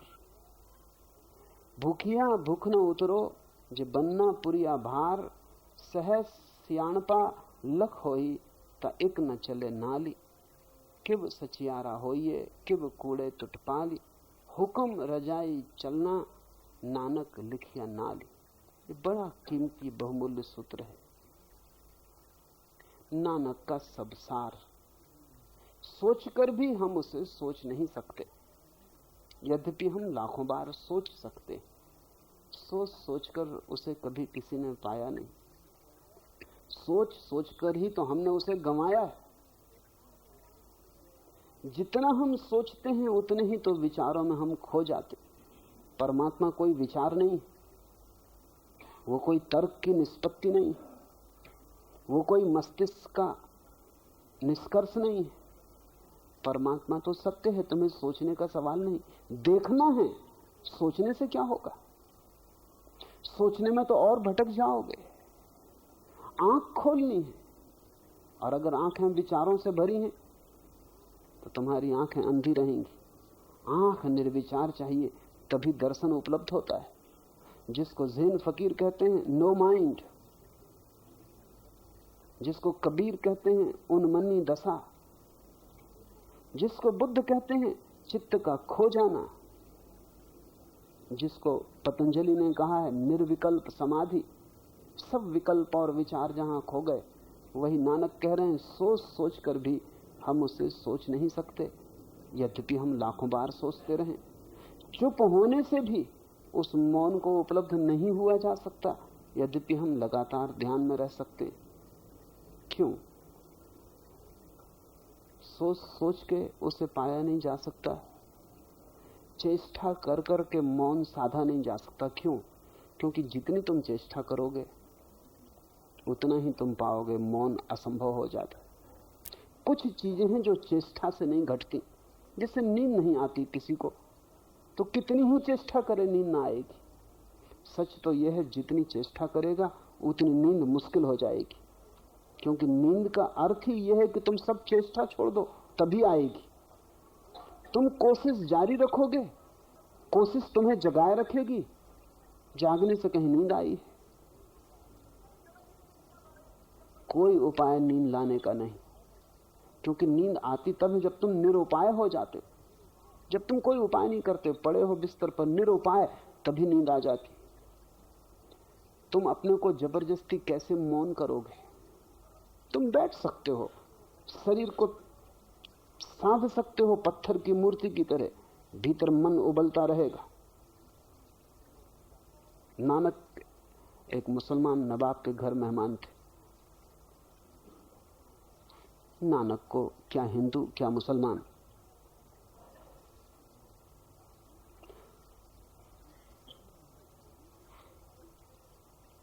जो ज्ञानी है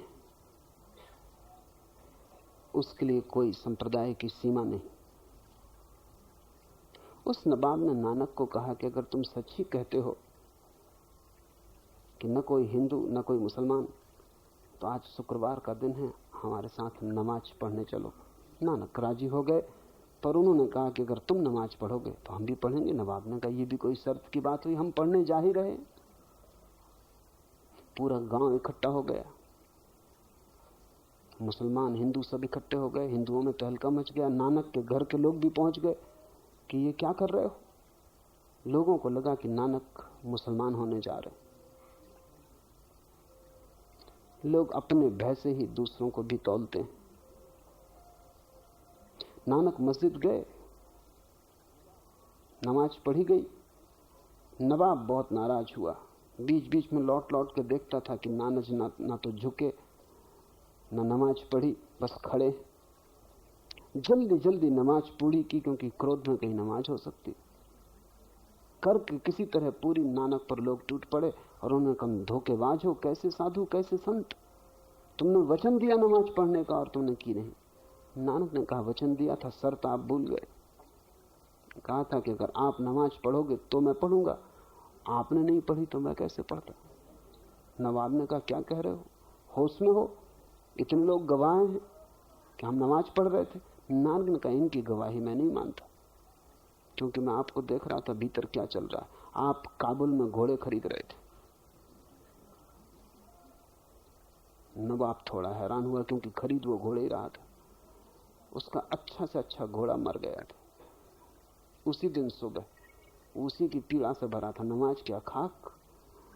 वो यही सोच रहा था कि कैसे काबुल जाऊं, कैसे बढ़िया घोड़ा खरीदूं, क्योंकि वो घोड़ा बड़ी शान थी, इज्जत थी।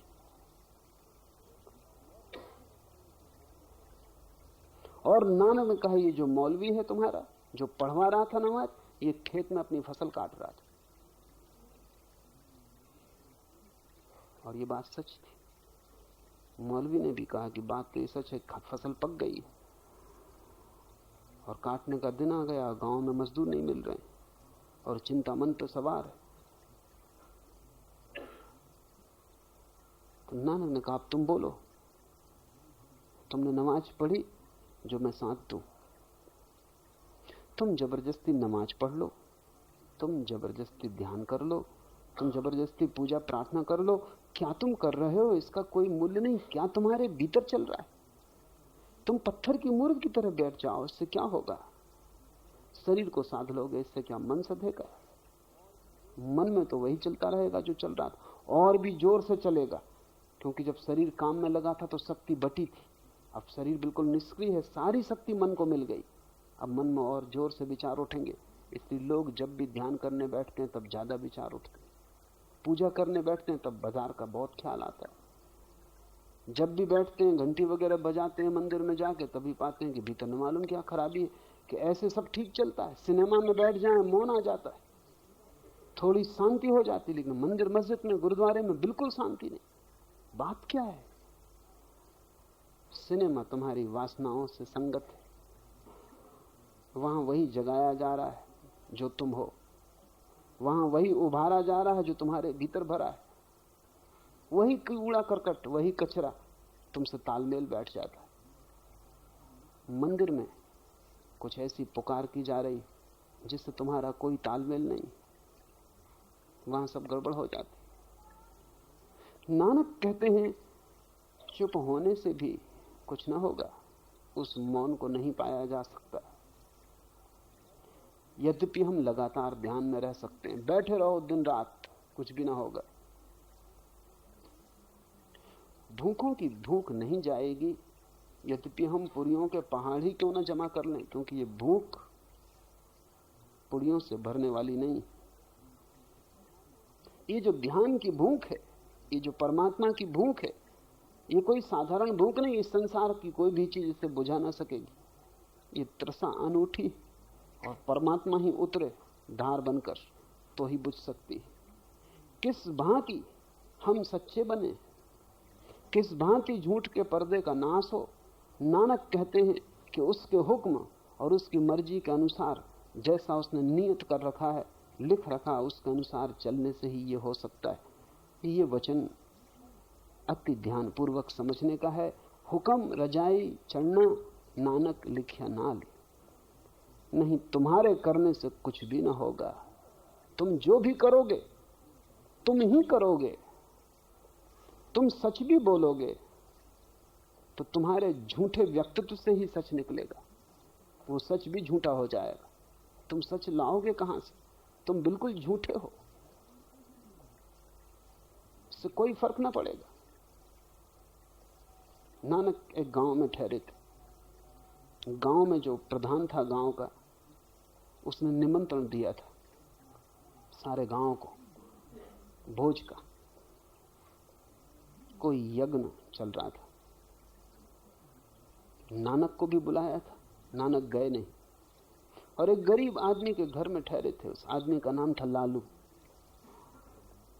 गरीब बढ़ई था, उसकी कोई हैसियत न थी, रूखी सूखी रोटियां थी। और गांव के अमीर ने निमंत्रण दिया था, अनेक बार आदमी आए बुलाने, नहीं। जब माना अमीर खुद आया, नानक को लेके गया। नानक ने कहा तुम चाहते हो तो चलूंगा। उसने पूछा महल में ले जाकर कि मेरे शुद्धतम भोजन को इंकार करते हो और उस गरीब का अशुद्ध भोजन। वो ब्राह्मण भी नहीं है, ये शुद्ध ब्राह्मणों ने स्नान करके गंगा जल से इस सब को तैयार किया है, पवित्रतम, और तुम इसे इंकार करते हो। नानक ने कहा कि मैं तुम अब जिद ही करते हो तो कहूं थोड़ा भोजन तुम्हारा ले आओ। लालू भी पीछे पीछे चला आया था, उससे कहा तू भी अपनी रूखी रोटी ले आ। कहते हैं प्रतीक कहानी है कि नानक ने एक हाथ में लालू की रोटी और एक हाथ में हलवा पूड़ी उस धनपति की लेकर निचोड़ी। तो लालू के सूखी रोटी से तो दूध की धार बही और दूसरी हाथ से लहू की बूंदें टपकी। नानक ने कहा तुम अशुद्ध हो तो तुम ब्राह्मणों से भोजन बनवाओ, कि गंगा के पानी को बुलवाओ, कि एक एक गेहूं को धो के साफ करके बनवाओ, इससे कोई फर्क ना पड़ेगा। तुम्हारा सारा जीवन शोषण, बेईमानी, चोरी, झूठ का है। तुम्हारी हर रोटी में खून छिपा है। खून निकला या नहीं ये सवाल महत्वपूर्ण नहीं है, लेकिन बात तो सच है। तुम कैसे सच्चे होगे? तुम ही तो सच्चे होगे ना, कौन उपाय करेगा? तो नानक कहते हैं तुम्हारे किए कुछ भी ना होगा। तुम बेईमान हो तो तुम्हारी सच्चाई में भी बेईमानी घुस जाएगी। तुम सच भी ऐसा बोलोगे कि जब तुम्हारी बेईमानी को उससे फायदा होता हो। तुम सच भी इस ढंग से बोलोगे कि दूसरे को दुख पहुंचे। तुम ऐसे सच की तलाश करोगे जिससे दूसरे के हृदय में छुरा। तुम झूठ से लोगों को नुकसान पहुंचाते थे, तुम सच से भी नुकसान पहुंचाओगे। तुम जो भी करोगे वो गलत होगा, क्योंकि तुम गलत हो। उपाय क्या है? तो नानक कहते हैं उपाय एक ही है कि उसके हुक्म और उसकी मर्जी के अनुसार सब उस पर छोड़ दो। जैसा वो जिलाए जियो, जैसा वो कराए करो, जहां वो ले जाए जाओ। उसका हुक्म तुम्हारी एकमात्र साधना हो जाए। तुम अपनी मर्जी हटाओ, उसकी मर्जी को आने दो। तुम स्वीकार कर लो, जीवन जैसा हो परमात्मा ने दिया है वही जाने। तुम इंकार मत करो, दुख आए तो दुख को भी इसकी मर्जी और अहोभाव रखो, धन्य भाव रखो कि अगर उसने दुख दिया है तो जरूर कोई राज होगा, कोई अर्थ होगा, कोई रहस्य होगा। तुम शिकायत मत करो, तुम धन्यवाद से ही भरे रहो।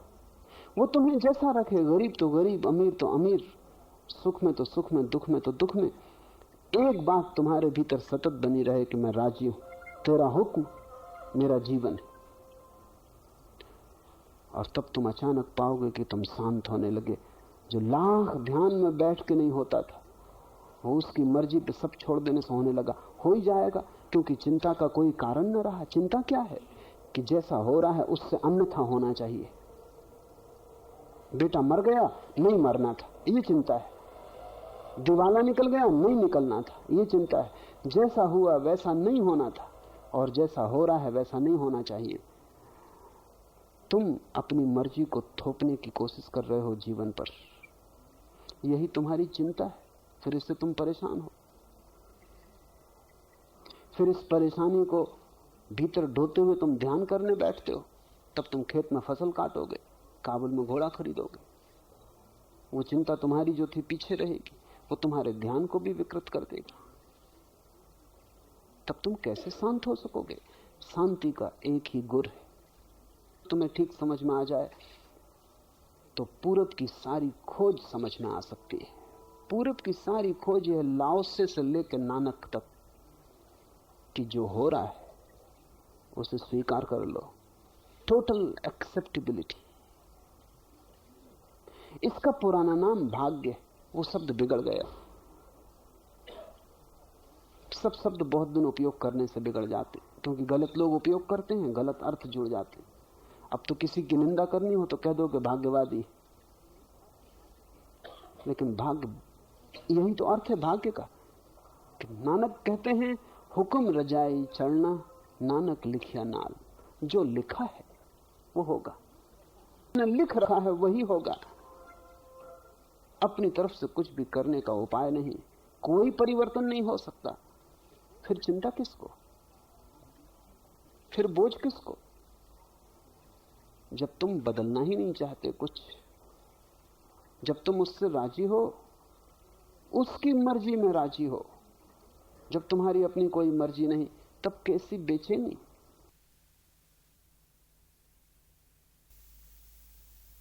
तब कैसा विचार, तब सब हल्का हो जाता, पंख लग जाते।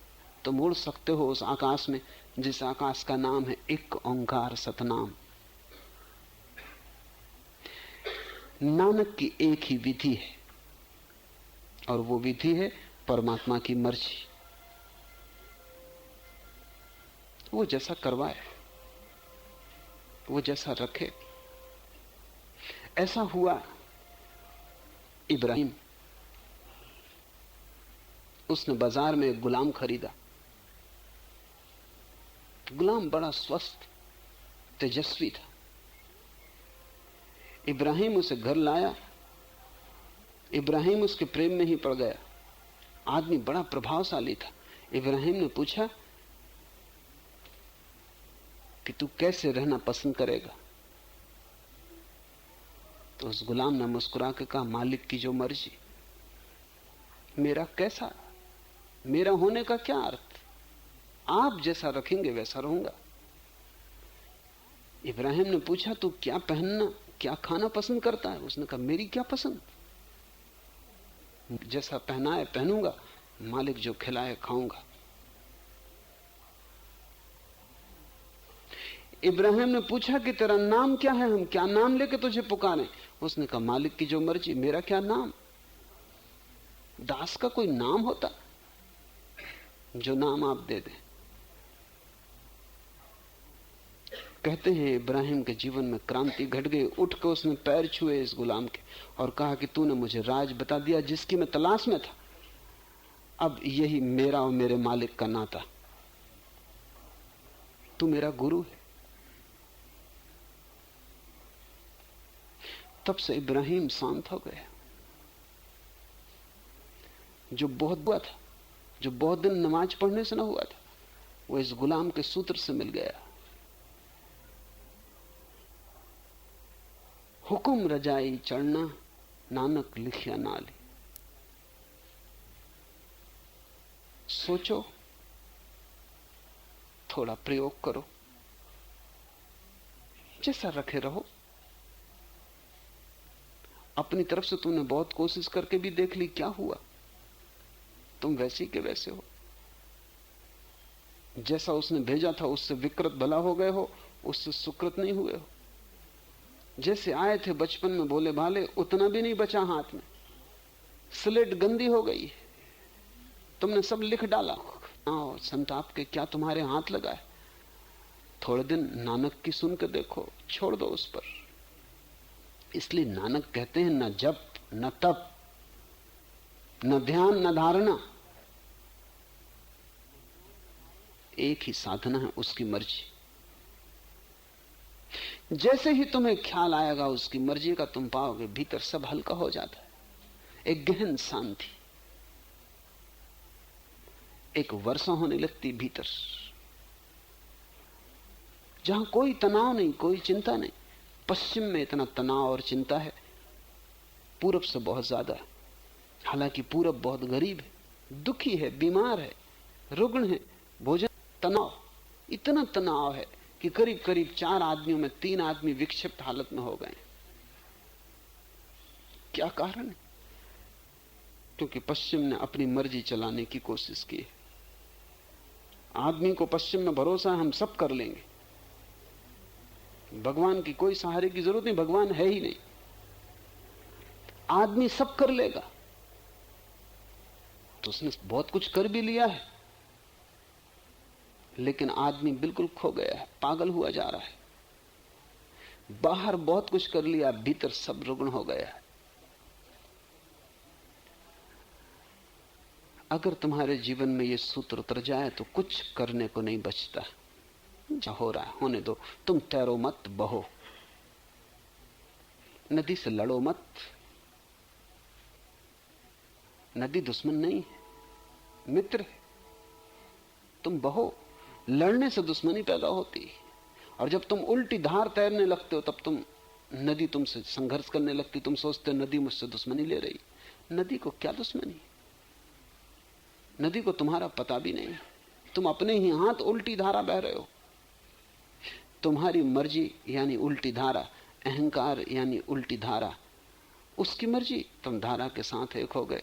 अब नदी जहां ले जाए वही मंजिल है, जहां लगा दे वही किनारा है, डुबा दे तो वो भी मंजिल है। फिर कैसी कैसा दुख? तुमने दुख की जड़ काट दी। बड़ा कीमती ये सूत्र है। नानक कहते हैं उसके हुक्म और उसकी मर्जी के अनुसार, जैसा उसने नियत कर रखा है, लिख रखा है, उसके अनुसार चलने से ही यह हो सकता है। तो नानक ने अहंकार के सब द्वार बंद कर दिए। पहले तो गुरु प्रसाद कि तुम जो भी करो, जो भी उपलब्धि हो वो गुरु की कृपा, और फिर जो भी हो जीवन की धारा, वो जहां ले जाए उसका हुक्म। फिर कुछ और करने को बचता है न लगेगी कि तुम्हें भी पता चल जाए एक ओंकार सतनाम, कर्ता पुरुष, निर्भय निर्वैर, अकाल मूर्ति, अजूनी सैभम गुरु प्रसादी, आदि सच जुगादि सच, है भी सच नानक होसी भी सच। सोची सोची न हो गई जे सोची लखबार, चुपे चुपे न हो गई जे लाई रहा ले उतार। भूखिया भूख न उतरो जे बना पुरिया भार, सहज सियाणपा लख होई त इक न चले नाल। किब सचियारा होइए किब कूड़े तुटपाल, हुकुम रजाई चढ़ना नानक लिखिया नाली। तब कैसा विचार, तब सब हल्का हो जाता, पंख लग जाते। तुम उड़ सकते हो उस आकाश में जिस आकाश का नाम है एक ओंकार सतनाम। नानक की एक ही विधि है और वो विधि है परमात्मा की मर्जी। वो जैसा करवाए, वो जैसा रखे। ऐसा हुआ कि बल्ख का एक नवाब था इब्राहिम। उसने बाजार में एक गुलाम खरीदा। गुलाम बड़ा स्वस्थ तेजस्वी था। इब्राहिम उसे घर लाया। इब्राहिम उसके प्रेम में ही पड़ गया। आदमी बड़ा प्रभावशाली था। इब्राहिम ने पूछा कि तू कैसे रहना पसंद करेगा? तो उस गुलाम ने मुस्कुरा के कहा, मालिक की जो मर्जी। मेरा कैसा, मेरा होने का क्या अर्थ? आप जैसा रखेंगे वैसा रहूंगा। इब्राहिम ने पूछा, तू क्या पहनना, क्या खाना पसंद करता है? उसने कहा, मेरी क्या पसंद, मालिक जैसा पहनाए पहनूंगा, मालिक जो खिलाए खाऊंगा। इब्राहिम ने पूछा कि तेरा नाम क्या है, हम क्या नाम लेके तुझे पुकारें? उसने कहा, मालिक की जो मर्जी, मेरा क्या नाम। दास का कोई नाम होता? जो नाम आप दे दें। कहते हैं इब्राहिम के जीवन में क्रांति घट गई। उठ के उसने पैर छुए इस गुलाम के और कहा कि तूने मुझे राज बता दिया जिसकी मैं तलाश में था। अब यही मेरा और मेरे मालिक का नाता। तू मेरा गुरु है। तब से इब्राहिम शांत हो गया। जो बहुत दिनों के ध्यान से न हुआ था, जो बहुत दिन नमाज पढ़ने से न हुआ था, वो इस गुलाम के सूत्र से मिल गया। हुक्म रजाई चढ़ना नानक लिखिया नाली। सोचो, थोड़ा प्रयोग करो, जैसा रखे रहो। अपनी तरफ से तूने बहुत कोशिश करके भी देख ली, क्या हुआ? तुम वैसे के वैसे हो। जैसा उसने भेजा था उससे विकृत भला हो गए हो, उससे सुकृत नहीं हुए हो। जैसे आए थे बचपन में भोले भाले, उतना भी नहीं बचा हाथ में। स्लेट गंदी हो गई, तुमने सब लिख डाला। पाया क्या है सिवाय दुख, तनाव, संताप के? क्या तुम्हारे हाथ लगा है? थोड़े दिन नानक की सुन के देखो, छोड़ दो उस पर। इसलिए नानक कहते हैं, न जप न तप न ध्यान न धारणा, एक ही साधना है, उसकी मर्जी। जैसे ही तुम्हें ख्याल आएगा उसकी मर्जी का, तुम पाओगे भीतर सब हल्का हो जाता है। एक गहन शांति, एक वर्षा होने लगती भीतर, जहां कोई तनाव नहीं, कोई चिंता नहीं। पश्चिम में इतना तनाव और चिंता है, पूरब से बहुत ज्यादा। हालांकि पूरब बहुत गरीब है, दुखी है, बीमार है, रुग्ण है, भोजन नहीं, कपड़े नहीं, छप्पर नहीं। पश्चिम में सब है, फिर भी चिंता, तनाव। इतना तनाव है कि करीब करीब 4 आदमियों में 3 आदमी विक्षिप्त हालत में हो गए। क्या कारण है? क्योंकि पश्चिम ने अपनी मर्जी चलाने की कोशिश की है। आदमी को पश्चिम में भरोसा है, हम सब कर लेंगे, भगवान की कोई सहारे की जरूरत नहीं, भगवान है ही नहीं, आदमी सब कर लेगा। तो उसने बहुत कुछ कर भी लिया है, लेकिन आदमी बिल्कुल खो गया है, पागल हुआ जा रहा है। बाहर बहुत कुछ कर लिया, भीतर सब रुग्ण हो गया है। अगर तुम्हारे जीवन में ये सूत्र उतर जाए तो कुछ करने को नहीं बचता। जैसा हो रहा है होने दो। तुम तैरो मत, बहो, नदी से लड़ो मत। नदी दुश्मन नहीं है, मित्र है। तुम बहो, लड़ने से दुश्मनी पैदा होती है। और जब तुम उल्टी धार तैरने लगते हो तब तुम नदी तुमसे संघर्ष करने लगती। तुम सोचते हो नदी मुझसे दुश्मनी ले रही। नदी को क्या दुश्मनी? नदी को तुम्हारा पता भी नहीं। तुम अपने ही हाथ उल्टी धारा बह रहे हो। तुम्हारी मर्जी यानी उल्टी धारा, अहंकार यानी उल्टी धारा, उसकी मर्जी, तुम धारा के साथ एक हो गए। अब नदी जहां ले जाए वही मंजिल है, जहां लगा दे वही किनारा है, डुबा दे तो वो भी मंजिल है। फिर कैसी चिंता, फिर कैसा दुख? तुमने दुख की जड़ काट दी। बड़ा कीमती ये सूत्र है। नानक कहते हैं उसके हुक्म और उसकी मर्जी के अनुसार, जैसा उसने नियत कर रखा है, लिख रखा है, उसके अनुसार चलने से ही यह हो सकता है। तो नानक ने अहंकार के सब द्वार बंद कर दिए। पहले तो गुरु प्रसाद कि तुम जो भी करो, जो भी उपलब्धि हो वो गुरु की कृपा, और फिर जो भी हो जीवन की धारा, वो जहां ले जाए उसका हुक्म। फिर कुछ और करने को बचता नहीं। और तब ज्यादा देर न लगेगी कि तुम्हें भी पता चल जाए एक ओंकार सतनाम, कर्ता पुरुष, निर्भय निर्वैर, अकाल मूर्ति, अजूनी सैभम गुरु प्रसादी, आदि सच जुगादि सच, है भी सच नानक होसी भी सच। सोच सोची न हो गई जे सोची लखबार, चुपे चुपे न हो गई जे लाई रहा ले उतार। भूखिया भूख न उतरो जे बना पुरिया भार, सहज सियाणपा लख होई त इक न चले नाल। किब सचियारा होइए किब कूड़े तुटपाल, हुकुम रजाई चढ़ना नानक लिखिया नाली। आज इतना ही।